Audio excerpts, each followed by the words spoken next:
Tes tes. Halo semua, di sini saya akan mereview film yang berbeda dari channel-channel lainnya.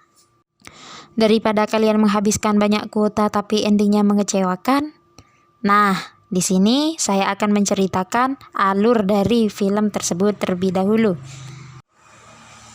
Di video pertama saya ini, saya akan mereview film dengan judul Triggered. Tunggu.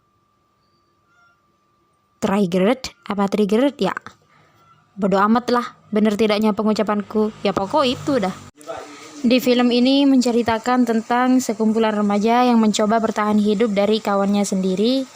Ya, seperti survival gitulah. Seperti PUBG, ROS, ya yang intinya yang bertahan-tahan gitulah pokoknya. Daripada kalian penasaran dengan film ini, yuk kita lanjut.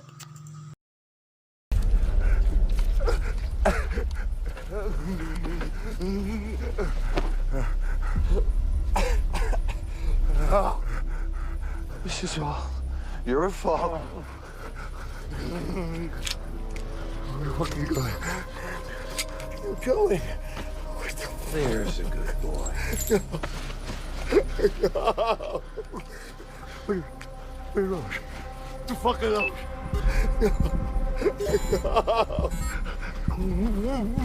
You left me no choice.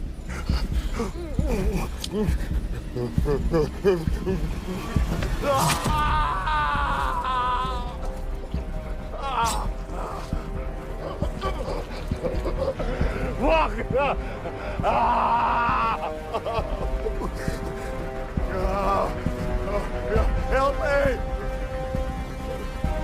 Somebody help me! Somebody help me! He's gonna do this. They were fucking kids. They're just fucking kids. Film ini diawali dengan diperlihatkan 9 orang remaja yang sedang berkemping di tengah hutan dalam rangka acara reuni bersama waktu SMA dulu. Ini Cici dan Ezra, Sea, Bobby, Amber, Kato, Rian, PJ, dan yang terakhir, Erin. Malam pun tiba.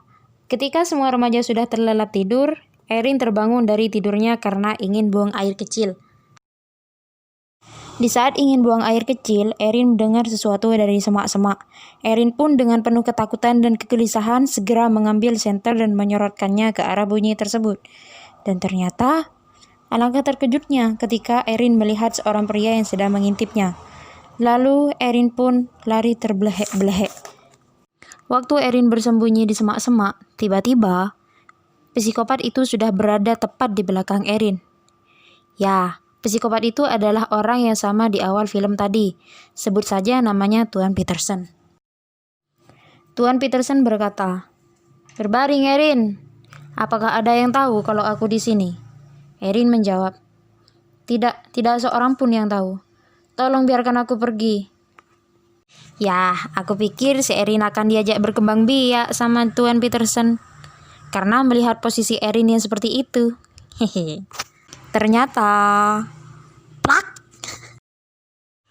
Lanjut. Erin terbangun dari pingsannya. Semua remaja di sana ternyata sudah dibius oleh si Tuan Peterson. Melihat suasana yang sudah kacau dengan rumah tenda mereka yang rusak teracak-acak, tiba-tiba Tuan Peterson datang. Spontan para remaja itu menyorotkan senter ke arah Tuan Peterson. Ternyata para remaja itu semua mengenalnya. Dia adalah guru waktu di SMA dulu. Erin pun bertanya, "Kenapa kamu melakukan ini pada kami?" Tuan Peterson menjawab, "Apakah kalian lupa apa yang terjadi pada anakku?" Para remaja itu pun sadar kalau anak Tuan Peterson sudah meninggal. Ya, sebut saja namanya Salep. Salep apa ya? Tuan Peterson bercerita kalau kematian anaknya tidaklah wajar.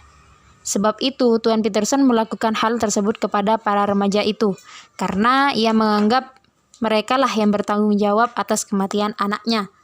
Ya, bisa kalian lihat sendiri, masing-masing sudah terpasang rompi waktu dengan warna yang berbeda. Biru pertanda waktu yang paling lama, hijau normal, dan merah waktu yang paling sedikit. Usai Tuan Peterson menjelaskan kegunaan rompi tersebut, Tuan Peterson pun langsung menyodorkan pistolnya dan lalu bunuh diri. Mereka berunding gimana cara melepaskan rompi tersebut. Ryan berpikir Tuan Peterson pasti membawa mobil terakhir menuju tempat perkempingan mereka. Waktu mereka mencari mobil tersebut, tanpa disengaja mereka menemukan Bobby dengan posisi terikat dengan rantai. Ketika si Cici ingin menolong Bobby, Ryan mencegatnya. Ryan berpikir kalau Bobby ada kaitannya dengan Tuan Peterson. Setelah sekian lama berunding, akhirnya Bobby mengaku kalau dia memang sengaja membawa mereka untuk camping. Akan tetapi, Bobby juga tidak tahu kalau kejadian seperti ini akan terjadi pada mereka. Waktu Bobby dilepaskan dari ikatannya, Bobby langsung ingin menyerang si Kato. Tetapi, Ezra dengan sigap langsung menarik rantai yang masih terikat pada si Bobby. Bobby menjelaskan kalau Tuan Peterson ingin bermain, di mana rompi dengan waktu terbanyak adalah yang akan hidup. Waktu Bobby menjelaskan arti rompi waktu tersebut, tiba-tiba rompi waktu yang Bobby kenakan sudah habis, dan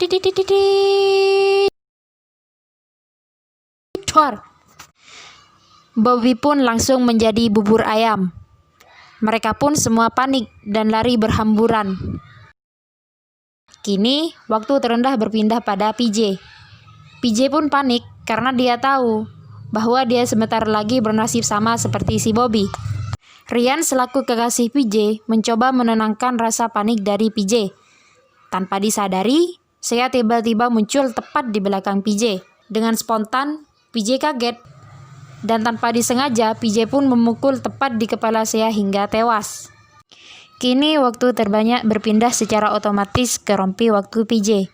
PJ menjelaskan kepada teman-teman lainnya kalau dia tidak sengaja membunuh saya. Dan kejadian seperti itu pun terjadi. Tanpa disengaja, pembicaraan mereka terdengar oleh si Sisi. Sisi yang sadar kalau sebentar lagi dia akan meledak, Sisi pun langsung menyiapkan senjata untuk membunuh salah satu temannya. Mereka semua pun berlari karena sikap Sisi yang sudah di luar kendali. Ketika si Kato dan Ember bersembunyi, Sisi tiba-tiba muncul dari belakang mereka berdua, dan Sisi pun langsung menyerang si Kato. Waktu Sisi ingin membunuh Kato, Kato merayunya. Apa kamu lupa kalau kita pernah berkembang biak bersama? Apa kamu nggak ingat? Jangan bunuh aku dulu, aku masih rindu loh. Hihi. Enggak, bercanda woi. Kato merayunya. Apakah kamu tahu, Ember pernah berkembang biak dengan pacarmu? Sisi yang awalnya ingin membunuh Kato, tiba-tiba langsung berubah pikiran karena mendengar apa yang Kato bicarakan kepadanya. Sisi pun langsung mengarah kepada Ember, karena Sisi tidak terima pacarnya telah berkembang biak dengannya. Ember pun merayu seperti yang Kato lakukan barusan. Ember berkata, aku lagi hamil pacarmu, Sisi. Jangan bunuh aku dulu. Ya sudah, nanti kalau aku lahiran kita rawat bersama ya. Ya, dasar perempuan gak tahu malu. Udah tahu tidur sama pacarnya, orang masih ngajak-ngajak ngerawat bayinya bersama lagi. Sat. Mendengar hal itu, Sisi pun tambah emosi dan langsung menusukkan pisau tepat di perut si Ember. Sisi yang baru pertama kali main tusuk-tusukan di bagian bawah dada, merasa bersalah karena dia teringat kalau Ember adalah sahabat baiknya. Ketika Ember hampir pulang ke surga, Ember pun teringat kalau dia masih banyak hutang yang belum dibayar. Dan Ember pun langsung mengambil pisau yang berada di perutnya. Dan crok! Sisi pun tewas seketika. Scene pun berpindah kepada Ezra dan Erin. Mereka berdua melihat seseorang yang sedang terikat di sebuah pohon. Waktu si Erin membuka penutup kepala seorang tersebut, ternyata dia adalah orang tua Ryan. Sebut saja namanya Tuan Miller. Erin bertanya kepada Tuan Miller, kenapa Tuan Peterson melakukan ini kepada kami? Tuan Miller menjawab, Peterson mengira kalau kematian anaknya disebabkan oleh kalian semua. Ketika Tuan Miller bercerita panjang lebar, Ezra sadar kalau Tuan Miller tidak mungkin bisa diselamatkan. Akhirnya, Tuan Miller ditembak oleh Ezra tepat di depan si Erin. Erin pun kaget dan bertanya, kenapa kamu melakukan ini? Ezra menjawab dengan simpel, padat, jelas, terang, putih, kental, cair. Apaan dah? Ya, daripada Tuan Miller mati sia-sia dan membuang waktunya secara mubazir, ya lebih baik aku memberikannya kepadamu, jawab si Ezra. Di sisi lain, PJ dan Kato bertemu. PJ berkata, kau masih berwarna hijau. Itu berarti kamu masih mempunyai waktu yang cukup lama. Akan tetapi, Kato yang serakah dengan waktu yang dimiliki PJ, Kato pun langsung menyerang PJ. Perkelahian pun terjadi. Ya, namanya juga film. Kalau tidak ada musuh dalam selimut, ya mana seru. Ketika Kato ingin membunuh PJ, PJ membalas dengan melumpuhkan kedua lutut Kato dengan kapak.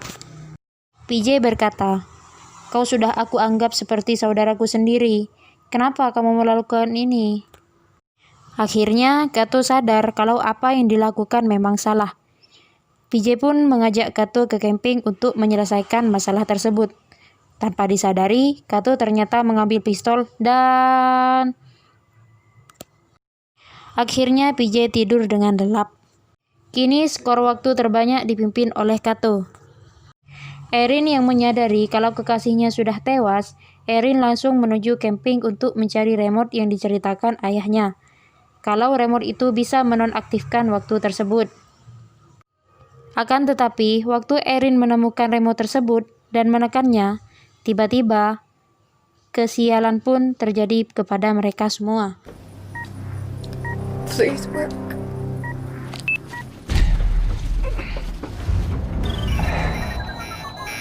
Hey!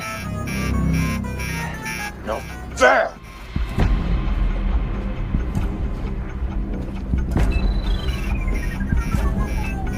No, fuck, no! Semua warna rompi berwarna merah. Itu pertanda kalau semua remaja yang tersisa diwajibkan membunuh. Bukan sunnah lagi ya, wajib loh. Singkat cerita, Erin dan Ryan akhirnya bertemu. Di sisi lain, mereka berdua sekarang dikejar oleh si Kato.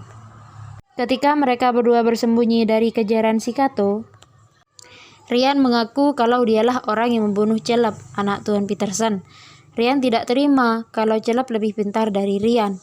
Akhirnya, Ryan memasukkan obat terlarang di minuman Caleb agar Caleb tidak bisa berpikir waktu mengerjakan ujiannya.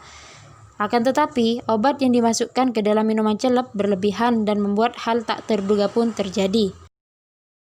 Waktu Ryan menceritakan kebenarannya, tiba-tiba Kato datang dan langsung menusukkan pisau tepat di mata si Ryan. Ryan yang masih hidup separuh nyawa, langsung menghampiri Erin agar waktu Ryan berpindah kepada rompi waktu si Erin. Kato yang tidak terima waktunya telah diambil si Erin, Kato pun mencaci maki si Erin dan mencoba membuat Erin down dengan ocehannya. Ya, karena si Kato tahu kalau Erin adalah seseorang yang penakut, cupu, tidak berguna, dan tidak bisa membunuh seseorang. Erin yang termakan ocehan si Kato tersebut langsung menatap si Kato. Ya, benar saja, Erin tidak membunuhnya. Hanya saja, Erin memberi pelajaran kepada si Kato. I don't have to kill you. I just gotta outlast you.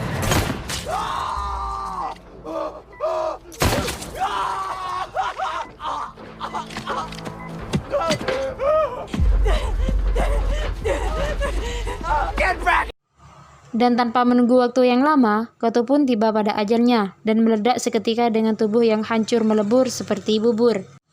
Dan film pun selesai.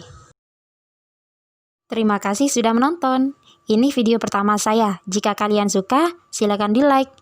Dan apalah, terserah kalian. Oke, see you, dadah.